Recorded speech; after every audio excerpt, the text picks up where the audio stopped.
கங்கை கொண்ட சோழபுரம். அத்தியாயம் 7. என்ன முடிவு செய்தீர்? வீரமாதேவியர் கேட்டுக்கொண்டே மாமன்னர் ராஜேந்திரரை நோக்கி வந்தார். அவருக்கு அருகே வந்து மிக நெருக்கமாக உட்கார்ந்து கொண்டார். மறுபுறத்தில் பறவையார் அழகாக அசைந்து வந்து இன்னும் நெருக்கமாக மன்னரிடம் உட்கார்ந்து கொண்டார். வந்தியத்தேவரும் அருண்மொழி பட்டனும் மெல்ல விலகி எதிர்ப்பக்கம் கைகட்டி நின்று கொண்டார்கள். அடடே, நீங்கள் நிற்கிறீர்களே என்று மன்னர் பரபரத்தார். ஆனால் தொலைவில் செம்புலி நீண்ட மர ஆசனத்தை தலையில் சுமந்து கொண்டு வந்தான். அந்த மர ஆசனம் உட்காருவதற்காக அல்ல, கோவிலில் உள்ள பாத்திர பண்டங்களை வைப்பதற்கு உண்டானது. பாத்திர பண்டங்களை எடுத்து வைத்துவிட்டு அதை சுத்தமாக்கி கொண்டு வருகிறான். அதை அருகே கொண்டு வந்து விட்டு தன் 3ஆம் துண்டை எடுத்து துடைத்து அதை விரித்து வைத்தான்.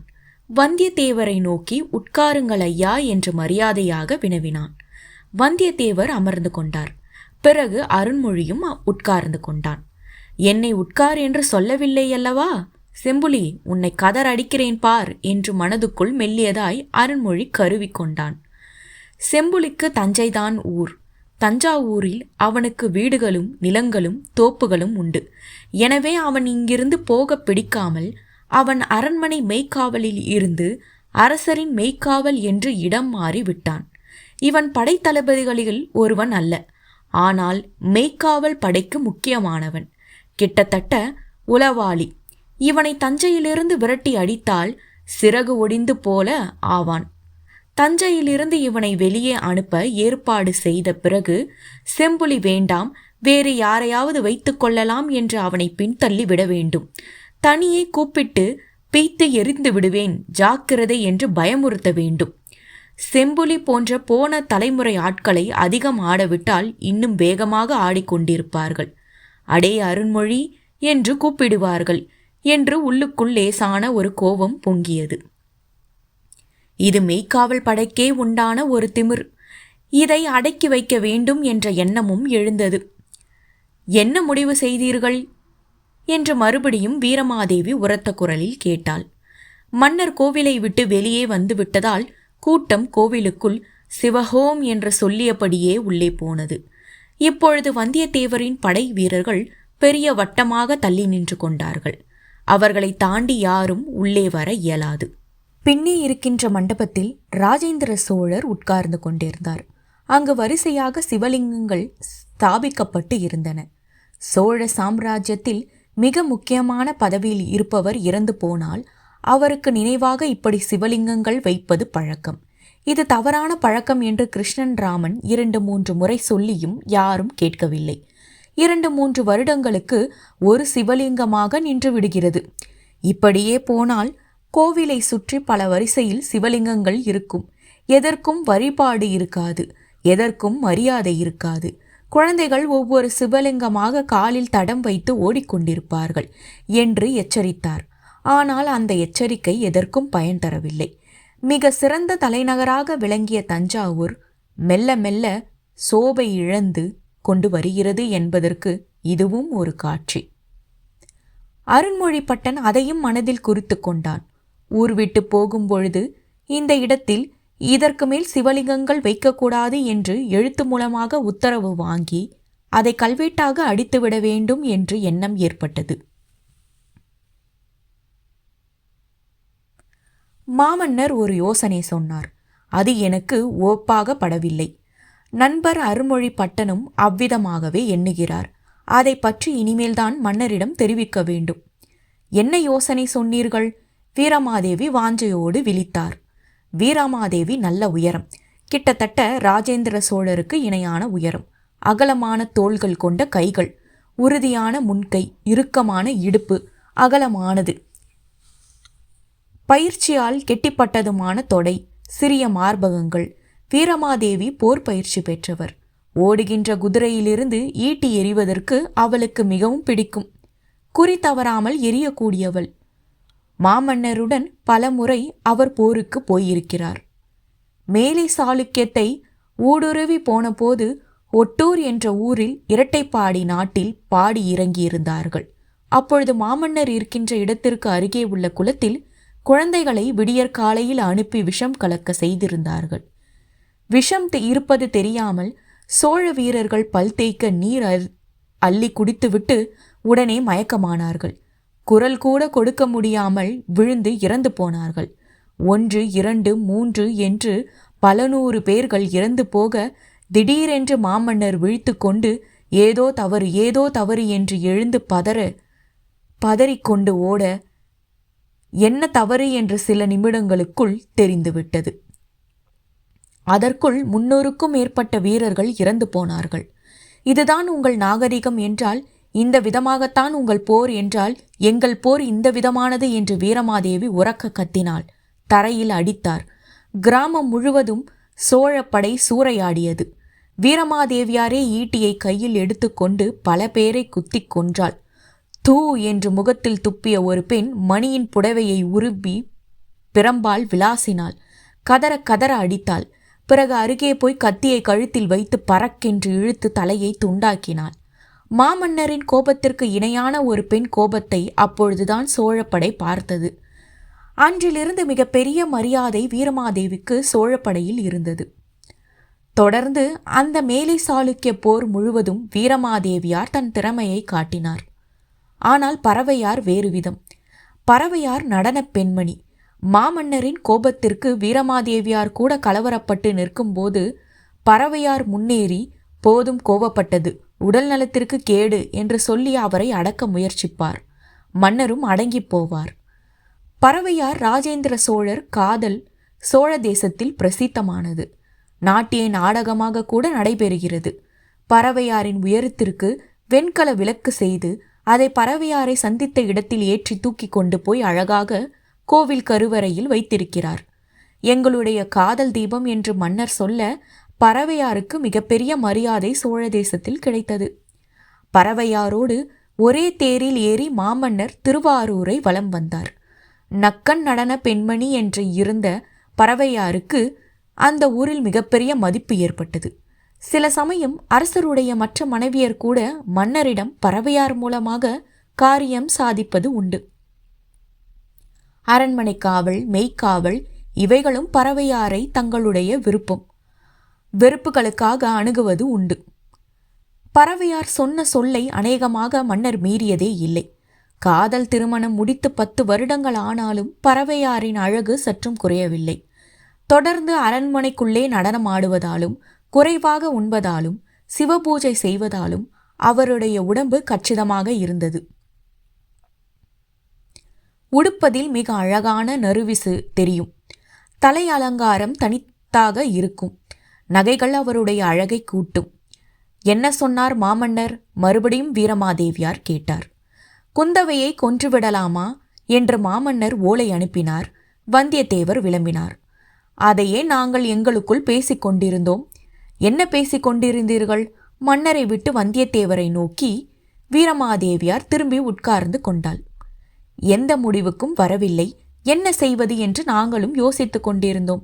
என்ன முடிவுக்கு வந்தீர்கள்? ஒரு முடிவுக்கு வந்ததாக வேண்டுமே என்று வீரமாதேவியர் வந்தியத்தேவரை மடக்க, வந்தியத்தேவர் மெல்லிய பரிதாபத்தோடு அருண்மொழியை பார்த்தார். அருண்மொழி சுதாரித்து கொண்டான். அரசருக்கு அருகே இருக்கின்ற பெண்களின் கர்வம் இப்படி அடிக்கடி வெளிப்படும். இதை சமாளிக்க ஒரு சேனாதிபதியோ அமைச்சரோ கற்றுக்கொள்ள வேண்டும். இந்த நேரத்தில் பின்வாங்கினால், தலை குனிந்து உட்கார்ந்து கொண்டால் அது பெண்களின் கர்வம் அதிகமாகிவிடும். எனவே சுறுசுறுப்பாக செயல்பட வேண்டும் என்று மூளைக்கு கட்டளையிட்டான். வீரமாதேவியாரே, குந்தவையை கொன்று விடுவதால் எந்த பயனும் இல்லை. அது ராஜ நரேந்திரனுக்கு மிகப்பெரிய இழப்பை ஏற்படுத்தும். ஒருவேளை ராஜ நரேந்திரனுக்கு குந்தவையை கொன்றது மாமன்னர்தான் என்று தெரிந்தால் மாமன்னர் மீது வெறுப்பு வரும். அப்படி வெறுப்பு வந்தால் அவர் சோழ தேசத்தை விட்டுவிட்டு மேலை சாளுக்கியம் பக்கம் சாய்ப்பதற்கு வாய்ப்புகள் இருக்கிறது. இப்படி ஒரு இளவரசர் தன் பக்கம் சாய்வதற்கு மேலை சாளுக்கியம் காத்து கொண்டிருக்கிறது. மேலை சாளுக்கியம் விரைவாக விமலாதித்தருடைய முதல் மகனான ராஜ நரேந்திரனை அரசாக்கும். உன்னுடைய தாயை கொன்ற உன்னுடைய மாமனை அடித்துக்கொள் என்று உசுப்பேற்றிவிடும், உற்சாகப்படுத்தும். பெரிய படைபலத்தை திரட்டி ராஜ நரேந்திரனை முன்னே அனுப்பி திருவொற்றியூரை தாக்க சொல்லும். தொண்டை நாடு, நடுநாடு என்ற சகலமும் தாக்கி காஞ்சிபுரத்தை சூறையாடி பிறகு சோழ தேசத்தின் எல்லையில் கால் வைக்க துணியும். மேலை சாளுக்கியம் கீழே சாளுக்கியத்தோடு ஒன்று சேர்ந்து கொண்டால் நம்மால் அவர்களை எதிர்ப்பது கடினம். அதே நேரம் பின்பக்கத்திலிருந்து பாண்டியர்களும் சேரர்களும் ஏன் இலங்கை கடற்படையும் நம்மை தாக்க துவங்கலாம். 5 பக்கமும் நாம் மிக மோசமாக சிக்கிக்கொள்வோம். நம்மால் அப்பொழுது வெற்றி பெற முடியுமா என்பது கூட சந்தேகம். எனவே ஒரு நாளும் ராஜ நரேந்திரனுடைய மனம் கோணும்படியான செயலை செய்யக்கூடாது. குந்தவை நல்லவளோ கெட்டவளோ, சரியோ தவறோ, ராஜ நரேந்திரனின் தாய். அவளை பாதுகாக்க வேண்டியது மிக முக்கியம். மேலை சாளுக்கியத்தாலேயே குந்தேவியை கொன்றுவிடும்படியான ஒரு ஏற்பாடு செய்தால்? மன்னர் பேசினார். இல்லை, மேலை சாளுக்கியத்தால் ஒரு நாளும் அந்த செயலை செய்ய மாட்டார்கள். அப்படி செய்தால் குந்தவையாருடைய புருஷன் விமலாதித்தனுடைய ஆதரவு கூட கிடைக்காது. இப்பொழுது விமலாதித்தனுடைய ஆதரவால் தான் மேலை சாளுக்கியம் ஆடிக்கொண்டிருக்கிறது. குந்தவையை கொல் என்று ஒரு நாளும் விமலாதித்தர் சொல்ல மாட்டார். அவருக்கு உங்கள் மீது பயம். மேலை சாளுக்கியத்தை நீங்கள் என்ன தூண்டினாலும் என்ன தந்திரம் செய்தாலும் ஒருபொழுதும் குந்தவையின் மீது கை வைக்க மாட்டார்கள். குந்தவையை வீட்டுக்காவலில் வைத்திருக்கிறார்களே, அதுவே எனக்கு மிகப்பெரிய சந்தேகம். இந்த அம்மையாரே அரண்மனைக்குள் புகுந்து கதவை தாழிட்டு கொண்டு என்னை வீட்டுக்காவலில் வைத்திருக்கிறார்கள் என்று ஓலை அனுப்பியிருக்கலாம். விமலாதித்தருக்கு அவளை சமாதானம் செய்ய தெரியாது. சமாதானம் செய்யவும் விடமாட்டார்கள். அப்படியே கிடக்கட்டும் விடு என்று சொல்வார்கள். அருண்மொழிப்பட்டன் பேசியபடி எழுந்து நின்று கொண்டான். நீங்கள் படையெடுத்து வருவதை எதிர்பார்ப்பார்கள். எப்பொழுது படை வரும் என்று அதற்கு ஆயத்தமாக இருப்பார்கள். மேலை சாளுக்கியத்தினுடைய பெரும் படை இந்நேரம் கீழே சாளுக்கியத்தை அடைந்து விமலாதித்தனுக்கும் அவனது 2வது மகனுக்கும் காவலாக இருக்கும். எல்லை பகுதிகள் பலப்படுத்தப்படும். நீங்கள் யானைகளோடு வருவீர்கள் என்று தெரிந்து அவர்கள் குதிரைப்படையை தயார் செய்வார்கள். வில்லாளிகளை முன்னே நிறுத்தி அம்பின் நுனியில் நெருப்பு பற்ற வைத்து தீப்பந்தத்தோடு யானைகள் மீது ஏறி வருவார்கள். யானைப்படைக்குள் கலவரம் ஏற்படுத்த முயற்சி செய்வார்கள். சோழப்படையின் தற்போது பலம் யானைப்படை என்று அவர்களுக்கு தெரியும். ஒருவேளை இரட்டைப்பாடி தேசத்தில் இருந்தும் ஒரு படை வரலாம். கெட்டிக்காரர்களாக இருந்தால் ஒட்டர்களை துணை சேர்த்து கொண்டு பெரிய பலத்தோடு உங்களை எதிர்க்கலாம். எனவே போருக்கான ஆயத்தங்கள் அங்கு நடக்கும். இப்பொழுது என்ன செய்வது? என்னுடைய அபிப்பிராயம் ஒன்று உண்டு. தவறாக இருந்தால் மன்னிக்க வேண்டும். வீரமாதேவி உள்ளே புகுந்தாள்.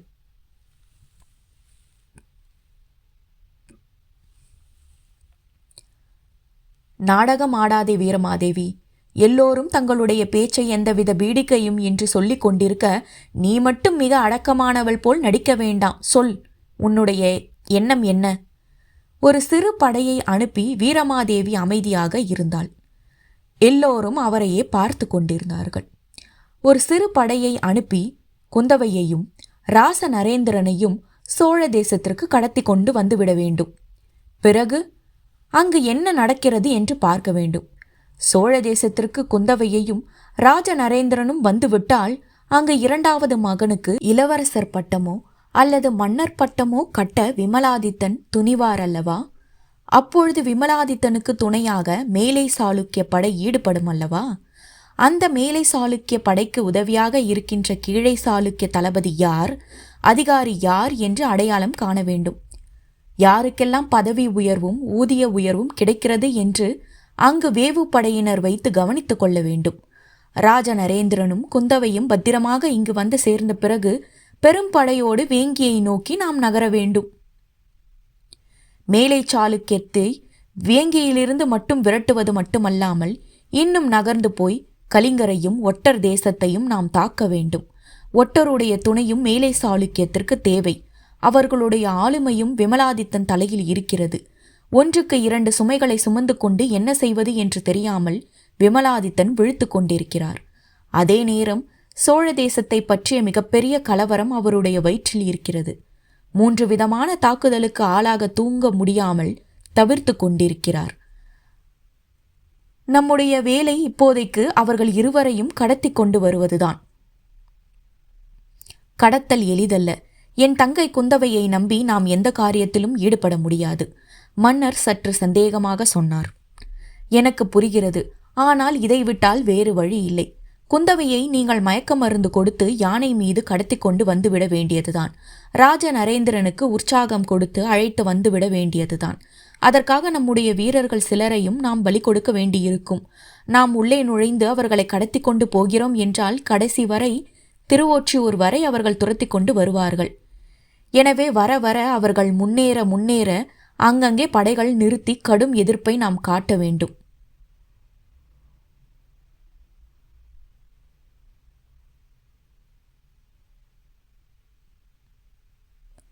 அதாவது 10 பேர் கொண்ட படை குந்தவையினுடைய மாளிகையை சுற்றி கதவு உடைத்து வெளியே அவர்களை அழைத்து வர வேண்டும். அடுத்த 3 கல் தொலைவில் இன்னொரு 40 பேர் கொண்ட படை இருந்திருக்க வேண்டும். அடுத்து ஒரு 10 கல் தொலைவில் 100 பேர் கொண்ட நம் படை சரியாக இருக்க வேண்டும். அடுத்து ஒரு 10 கல் தொலைவில் 400 பேர் கொண்ட படை இருக்க வேண்டும். ஆக தெற்கு நோக்கி வர வர, சோழ தேசம் நோக்கி வர வர, திருவொற்றியூர் நோக்கி வர வர நமது படை பலமாக இருக்கும். எனவே மிக கவனமாக செயல்பட வேண்டும். இதில் ஒரு குறை இருக்கிறது தாயே. வந்தியத்தேவர் சட்டென்று பதில் சொன்னார். என்ன குறை? வீரமாதேவியர் அவர் பக்கம் திரும்பினார். நீங்கள் சொல்வது போல கிட்டத்தட்ட 1000 பேர் கொண்ட ஒரு படையை திருவொற்றியூரை தாண்டி மேலே சாளுக்கியம் நோக்கி அனுப்பினால் ஒற்றர்கள் மூலம் வெகு எளிதாக இது வேங்கி தேசத்துக்கு போய் சேர்ந்துவிடும். எனவே நம்மை தாக்க வருகிறவர்கள் மெல்லியதாக 100 பேர் கொண்ட படையோடு வரமாட்டார்கள். வருவது பல்லாயிரக்கணக்கான படைகளாக இருக்கும். ஒருவேளை நீங்கள் அவர்களை மீட்க வரக்கூடும் என்ற எண்ணத்தையும் அவர்கள் வைத்திருக்கக்கூடும். சோழ தேசத்தினுடைய எல்லா அசைவுகளும் மேலை சாளுக்கியத்திற்கு அத்துப்படி. இது மிக சிறந்த திட்டமாக எனக்கு தோன்றவில்லை. எனக்கு தோன்றுகிறது. வந்தியத்தேவர் பேசி முடித்த அடுத்த க்ஷணம் அருள்மொழிபட்டன் ஆரம்பித்தான். மாமன்னர் வாய்விட்டு சிரித்தார். அதுதானே பார்த்தேன், நீங்கள் இருவரும் என்ன ஒற்றுமையாகிவிட்டீர்களா என்று. அந்த அதிசயமெல்லாம் சோழ தேசத்தில் நடைபெறாதே. மாமன்னர் மறுபடியும் சிரித்தார். மற்றவர்களும் அந்த சிரிப்பில் சேர்ந்து கொண்டார்கள். அருள்மொழி மட்டும் சிரிக்காது தரையை உற்று பார்த்து கொண்டிருந்தான். ஆனால் ஒரு சிறு திருத்தம் கொண்டு வர விரும்புகிறேன். 10 பேர் கொண்ட படை என்று போகாது, 1,00,000 பேர் கொண்ட படையை நாம் அனுப்ப வேண்டும். என்ன சொல்கிறாய் அருள்மொழி? 1,00,000 பேர் கொண்ட படை திருவொற்றியூரை தாண்டி மேலை சாளுக்கியம் நோக்கி நடக்க வேண்டும். அவர்கள் பதறுவார்கள், துடிப்பார்கள், பெரிய போருக்கு தயாராவார்கள். அதே நேரம் குந்தவை தேவியாரின் வீட்டு பூட்டை உடைத்து அவரையும் அவரது மகனையும் பத்திரமாக தேரில் ஏற்றி நமது படைகளுக்கு நடுவே கொண்டு வந்துவிட வேண்டும். படைகள் எதிர்த்து வரும். நமது படை வேங்கி தேசத்தை படைகளை தடுத்து நிறுத்தி இவர் மட்டும் நம்முடைய படையை கிழித்து கொண்டு தஞ்சையை நோக்கி பயணப்பட வேண்டும். அவர் திருவொற்றியூர் எல்லையை கடந்துவிட்டார் என்று தெரிந்ததும் நமது படை மெல்ல மெல்ல பின்வாங்க வேண்டும். சோழர்களை வெற்றி கொண்டுதான் ஒரு சந்தோஷத்தை விமலாதித்தனுக்கும் அவனது 2வது மகனுக்கும் மேலை சாளுக்கியத்திற்கும், ஏன் ஒட்டர்களுக்கு கூட தர வேண்டும். பிறகு என்ன ஏது என்று குந்தவையையும் ராஜ நரேந்திரனையும் விசாரித்த பிறகு அவர்கள் சொன்னது போல 9,00,000 படை வீரர்களுடன் உள்ளே புகுந்து கீழை சாளுக்கியத்தின் பல்வேறு விஷயங்களை நாம் வேறறுத்து வீசி எறிந்து ஒட்டர்களை வரை தாக்க வேண்டும். மேலை சாளுக்கியத்து படையை அடித்து துரத்த வேண்டும். அம்மையார் சொன்னது போல யாரெல்லாம் எதிரிகளாக செயல்படுகிறார்கள் என்று தெரிந்து களை எடுப்பு நடத்த வேண்டும். வீட்டு கதவை திறந்து வாருங்கள், வாருங்கள் வெளியே என்று குந்தவையை சொல்லி அழைத்து வருவதுதான் நல்லது. ஏன் என்று கேட்டால் 9,00,000 வீரர்கள் வந்துவிட்டார்கள் என்று குந்தவையாரிடம் சொன்னால் போதும். அவர் உடனே தன் வார்த்தைக்கு மிகப்பெரிய மரியாதை இருக்கிறதென்று தேர் ஏறி அவர்கள் நமது படையை கிழித்து கொண்டு தெற்கு நோக்கி வருவார்கள். அதற்கு பிறகு திமிரினால் மயக்க மருந்து கொடுத்து விட வேண்டியதுதான். விமலாதித்தன் மகனான ராஜ நரேந்திரனிடம் விவரத்தை சொல்லி அவனையும் அழைத்து வந்து விட வேண்டியதுதான் என்று அருள்மொழி சொல்ல மாமன்னருக்கு அந்த திட்டம் சரி என்று தோன்றியது. இது ஒரு ஏமாற்று வேலை, மிகப்பெரிய படையெடுப்பு போல ஏமாற்று வேலை. குந்தவையையும் ராஜ நரேந்திரனையும் பத்திரமாக கொண்டு வந்து சேர்ப்பதே மிக முக்கியம். அவர்கள் வந்து சேர்ந்து விட்டால், சோழ குலக்கொழுந்தை காப்பாற்றிவிட்டால், பிறகு எப்பொழுது வேண்டுமானாலும் விமலாதித்தனை தாக்கி கீழை சாளுக்கியத்தில் நமது கொடியை பறக்க விடலாம். மேலை சாளுக்கியத்தை அடித்து நொறுக்கலாம், ஒட்டர்களை அடக்கி வைக்கலாம் என்று தெளிவாக அவருக்கு புரிந்தது. வந்தியத்தேவர் அருள்மொழியை நோக்கி பிரியமான ஒரு புன்னகையை சிந்தினார். அருண்மொழிக்கு ஏன் என்று வியப்பு வந்தது. இவன் துடிப்பான அந்தணன். கிருஷ்ணன் ராமனுக்கு மிகச் சரியான ஒரு பிள்ளை. 3 பேர் சொன்ன விஷயத்தின் தலையில் கால் வைத்து 4வதாக ஒரு விஷயத்தை மிக எளிதாக தொட்டுவிட்டான். அதுவரை அடக்கமாகவும் இருந்திருக்கிறான். தனது இடக்கையை தூக்கி ஆதரவாக அருண்மொழி பட்டனின் வலது தோளில் வந்தியத்தேவர் கை வைத்தார். அருண்மொழி பட்டன் அவர் கையை பற்றி கொண்டு கன்னத்தில் வைத்து கொண்டான். கண்களில் ஒற்றிக்கொண்டான். அட, நீங்கள் ஒற்றுமையாக கூட இருப்பீர்களா என்று மாமன்னர் சொல்ல அவர்கள் 2 பேரும் சிரித்தார்கள். வீரமாதேவியார் மட்டும் மிக தீவிரமாக அந்த விஷயத்தை யோசித்து கொண்டிருந்தாள் என்பது அவர் இருக்கின்ற நிலையிலேயே புரிந்தது. அனுப்புவதுதான் நல்லது. வந்தியத்தேவர் இம்முறை அவருக்கு எதிர்ப்புறமாக பேசினார். சரி, அனுப்பலாம். அதில் ஒன்று பெரிய தவறில்லை. வேண்டுமென்றால் நமது மெய்க்காவல் செம்புலியை இரகசிய தூதனாக அனுப்பலாம். மாறுவேடமிட்டு மாடு ஓட்டி செல்பவன் போல அங்கு போய் ஓலைகளை தனித்தனியே ராஜ நரேந்திரனுக்கும் குந்தவைக்கும் கொடுத்து விடலாம். 9 லட்சம் வீரர்கள் என்று அதில் எழுதலாம். சற்று தொலைவில் உள்ள செம்புலிக்கு குப்பென்று வியர்த்தது. அடடா, ஐயன் மாட்டி விடுகிறானே என்று பதட்டம் எழும்பியது. கால்கள் நகர்வதிலிருந்து கைகள் பின்னி பிணைவதிலிருந்து செம்புலி பதட்டமாகிவிட்டான் என்பது தெள்ளத் தெளிவாக தெரிந்தது. அருண்மொழி பட்டன் மனதுக்குள் சிரித்து கொண்டான். 1 லட்சம் வீரர்களுக்கு யார் தலைமை தாங்கி போவது? வந்தியத்தேவரை நோக்கி மாமன்னர் கேட்டார். ஒருவேளை வந்தியத்தேவருக்கு ஆசை இருக்குமோ, அதை மறுத்துவிடக்கூடாது என்பதற்காக கேள்வியை முதலில் அவரிடம் கேட்டார். ஏன் அருண்மொழி பட்டனை அனுப்பலாமே? வந்தியத்தேவர் திசை திருப்பினார். அருண்மொழி பட்டனுக்கு லேசாக கோபம் வந்தது. நீ போய் என்று மன்னர் சொல்வது எப்படி? அருண்மொழி பட்டனை அனுப்பலாமே என்று இவர் சொல்லி மன்னர் சொல்வது எப்படி? இது ஒரு மாற்று குறைவாகிறது அல்லவா என்று கோபம் எழுந்தது. நான் ஒரு யோசனை சொல்ல விரும்புகின்றேன். வீரமாதேவி குறுக்கிட்டாள். சொல் வீரமாதேவி. மன்னர் பறவையார் மீது சாய்ந்து கொண்டு வீரமாதேவியாரை ஏறிட்டு நோக்கினார். நான் போகட்டுமா? 1 லட்சம் படை வீரர்களுக்கு தலைமை தாங்கி நான் போய் மேலை சாளுக்கியத்தை தடுத்து நிறுத்தட்டுமா? குந்தவையை மீட்டு கொண்டு வரட்டுமா? இதைவிட அவமானம் எனக்கு வேறென்ன வேண்டும்? இவன் வீட்டில் குப்புறப்படுத்து கொண்டு மனைவியை போருக்கு அனுப்புகிறான். நல்ல அரசன், நல்ல அரசாங்கம், நல்ல சோழ தேசம் என்று மேலை சாளுக்கியத்தில் விழித்து கொண்டு சிரிக்கவா? நன்றாக சிரிக்கட்டும். ஆனால் அடித்து வைத்துவிட்டு அல்லவா வருவேன். நான் எப்படி அடிப்பேன் என்று மேலை சாளுக்கியத்திற்கு தெரியுமே. தெரியும் தேவி, உன் உக்கிரம் தெரியும். ஆனாலும் இந்த நேரத்தில் உன்னை அனுப்புவது சரி என்று எனக்கு தோன்றவில்லை. நான் என்றால் நான் மட்டுமா? பரமன் மழப்பாடியாரும் பழுவேட்டியார் கண்ட மறவரும் எனக்கு துணையாக வரலாம் அல்லவா? பேசாமல் நான் கிளம்பி போகிறேன். என் சொல்லுக்கு குந்தவை கீழ்ப்படிவாள். ஒரு முறை முறைத்து கை ஓங்கினால் போதும், பாம்பாக அடுங்கி விடுவாள். உங்கள் யாருக்கும் அவள் அடங்க மாட்டாள். இந்த பேச்சை என்னிடம் வைத்துக் கொள்ளாதீர்கள். வீரமாதேவி சீரலாக பேசினாள். என்னிடம் வாலாட்டினால் ஒட்ட நறுக்கி விடுவேன். உங்கள் தங்கை என்று பாராமல் பிருஷ்டம் முழுவதும் பரம்பால் அடிப்பேன்.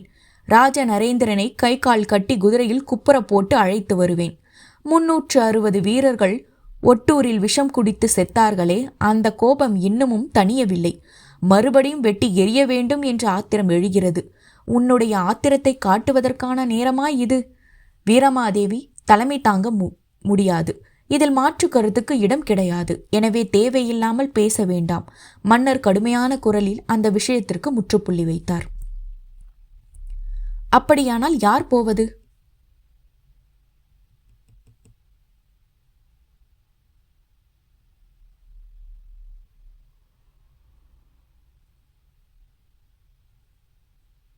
நீங்கள் 2 பேரும் போவதில்லை.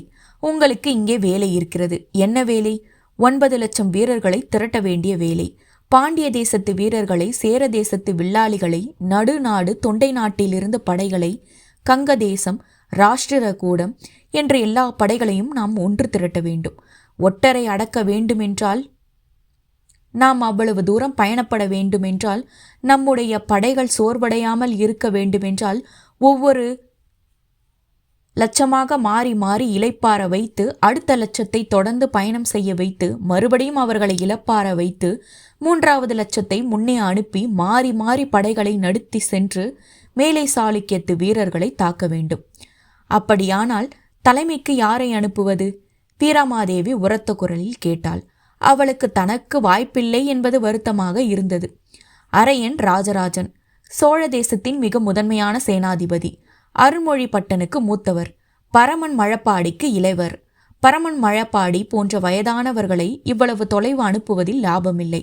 அரையன் ராஜராஜன் தான் சரி. தடுத்து நிறுத்துவதில் மட்டுமல்லாமல் கீழை சாளுக்கியத்தில் ஏதேனும் ஒரு இடத்தில் மிக திடமாக பாடி இறங்க வேண்டும். இந்த படையை தாண்டி மேலை சாளுக்கியம் வர முடியாதபடி செய்ய வேண்டும். அப்படி அவர்கள் வருகிறார்கள் என்றால் கூடுதலான படை திருவொற்றியூரில் தயாராக இருக்க வேண்டும். 1,00,000 என்பது முன்னேறுவதற்கு, அடுத்த 1,00,000 திருவொற்றியூரில் இருக்கும். தொடர் பயணத்தில் வேங்கியை உடையறுத்து போக வலுவாக இருக்க வேண்டும். அத்தனையும் குதிரைப்படைகள். நடந்து போக எவருக்கும் அனுமதி இல்லை. இன்னொரு 1,00,000 அடுத்த இன்னொரு 1,00,000 குதிரைப்படைகளை கொண்டிருக்கும். சில யானைகள் இருக்கும். தேர்கள் 50 இருக்கும். வில்லாளிகள் 300 பேர் இருப்பார்கள். சேனாதிபதி அரையன் ராஜராஜன் இப்போது எங்கிருக்கிறான்? மன்னர் விசாரிக்க தஞ்சையில்தான் இருக்கிறார். இன்று காலையில் கூட அவரை சந்தித்து விட்டு வந்தேன். வாசற் பக்கம் குதிரைகள் வரும் சப்தம் கேட்டது. என்ன என்று வியக்க வந்தியத்தேவர் படைகள் இன்னும் நெருக்கமாக அரசருக்கு அருகே நின்று கொண்டிருந்தார்கள். உடைவாளில் கை வைத்தபடி இருந்தார்கள். வல்லவராயன் வந்தியத்தேவரின் மாதேவியார் குந்தவை பிராட்டியார் வருகிறார் என்று குரல் எழும்பியது. முன்பக்கம் 2 பட்டையாக நரைத்து போனாலும் முகத்தில் லேசாக தொய்வு இருந்தாலும் சிறிது கூட அழகு குறையாத கம்பீரம் மிக்க அந்த பெண்மணி தேரில் இருந்து கீழே இறங்கி வந்தார். அவருடைய கையில் மெல்லிய ஊன்றுகோல் இருந்தது.